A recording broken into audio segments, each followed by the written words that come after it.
What's up guys, it's OOPhilly215 here, and today I will be showing you a Halo Wars Rush strategy. I am playing on a standard 2v2 map. It's actually the map Crevice. I wouldn't necessarily call it a rush. It's just, you could use it in any way you want to, so it pretty much is a rush, I guess, but it's just good strategy. The first thing you want to do when you start off on this map, you want to be cutter, and you want to immediately go for the second base. Once you have your second base, you're going to go to your first base, and you're going to build one supply pad, and do the same with the other base. Now, you're going to go back to your first base, and build a barracks second. As soon as that barracks pops up, you want to take a marine, and you want to go to the very left of the map, and capture the reactor. Now, while you're doing all this, you want to take your warthog and you want to gather your supplies. You want to get as much money as you can. Now, once you take the left reactor, you're going to have one reactor power, and then you can use that barracks to build one Spartan. Now, you're going to take that Spartan and you're going to run them off into the middle of where the other two reactors are on this map. Now, you have to be very careful because there's a lot of flood, and you can't just send him in and just say, hey, go into the reactor, because he's going to get sidetracked and he's probably going to die. You want to make sure you keep an eye on him. You want to make sure he gets into the reactor. Just smash the X button to get him in there. As soon as you're done doing that, you want to make sure that you have enough money and you're managing your resources. You want to make sure you're slowly but surely building on your bases. Just, a supply pad here, supply pad there. Worry about upgrading them in a little bit. So once you have the left reactor taken, or whatever reactor's on your side, once you have that taken, and you have the reactor in the middle taken, you want to send another Spartan to take the other middle reactor. Now, if both of you are playing cutter, then you can both just take two reactors. But either way, this will pretty much just give you a full-blown head start in the competition, because you're going to have pretty much 3 to 4 reactor power on their 1 to maybe 2. Now, what I did here is on my first base, I built supply pad, barracks, supply pad. I believe I think it was either another supply pad or a reactor. But you want to make sure you get one reactor on that main base eventually. You don't have to do it right away. You want to get your priority set first. But once that's all taken care of and you have all your reactors done, then you want to go over to your second base. You want to make sure you have 3 supply pads and 2 vehicle depots, because you want to make sure you're upgrading to stay ahead of them, and you want to make sure you're pumping units to make sure you have troops on the ground ready to fight. Don't worry about your Spartan dying. Pretty much, if you can get him into the reactor like how I do with this Spartan right here, my first Spartan, you should be perfectly fine. See, he's trying to fight with some people, but you just keep smashing that X button, he'll get in there, and the flood won't kill him. That Spartan will last the entire time. He'll kill all that flood. If you want to collect the money in the middle, you go ahead and do so. But the reason you should definitely do Spartans, even though they're a little more expensive than Marines, they'll go a long way.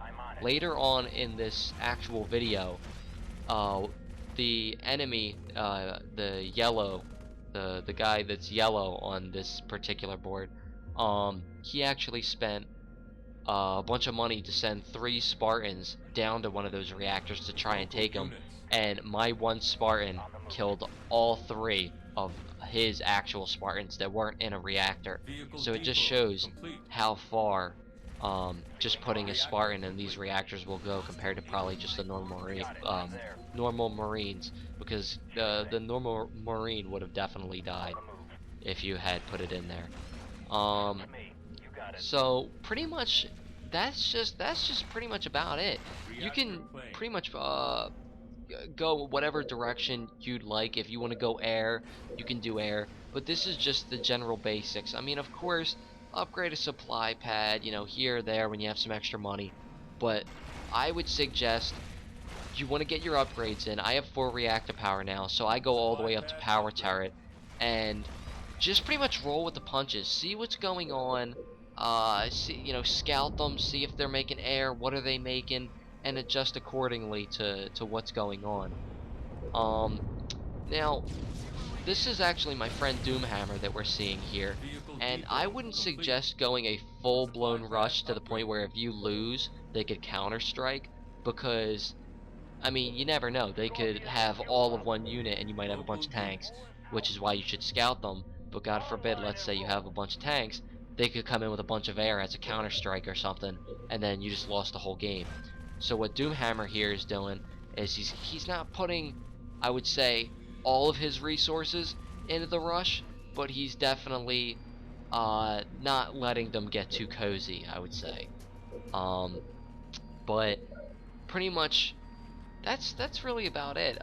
Just build up your troops, build up your resources, and when you're ready, just pretty much go in for the fight. My friend Doomhammer actually has, we're about to see here on the video for a second. He actually goes up to yellow second base, which is a little hint in itself. When the game starts, you'll see both the extra bases that you can take in the beginning as being fully gray. They'll be fully gray. There'll be no, it looks like a white highlight on them. When you see that white highlight in the beginning of the game, that means the enemy has taken that base. So that's a good little hint right there. But he knew that the guy had a base back there, so now he's fighting with him, and then I realize into this game, Doomhammer tells me, hey, they're making air. See, I look over there, they're making air. He takes down the air pad, but I see that he's making a little bit of air. So what you want to do is you want to, like I said, adjust accordingly. I make, I think it was 2-3 anti-air, but that's probably about all you'll need, especially for that little amount of air. But it's rounding towards the end of the video. We pretty much have them dead to rights, even though they don't even know it. I'm sure that I'm so far ahead tech-wise, since I have 4 reactor power than them. That, I have power turret, anti-air going. It's really, and especially the way the Doomhammer is fighting them. The battle's pretty much already won. So we're rounding about the end of the video. So guys, I hope you liked this video. If you do, be sure to click the like button down below, leave a comment.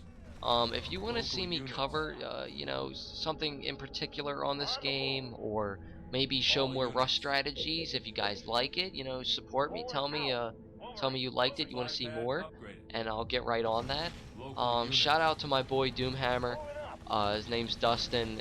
He's been a really good friend of mine for, for several years now, and he was the one who actually showed me this good strategy.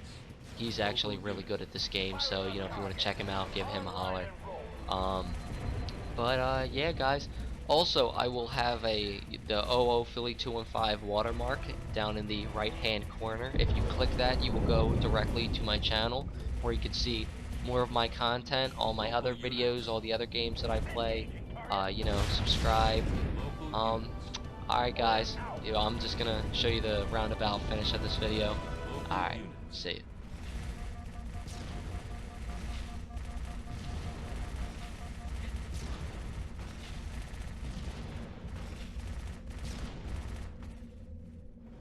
Local units. Local units.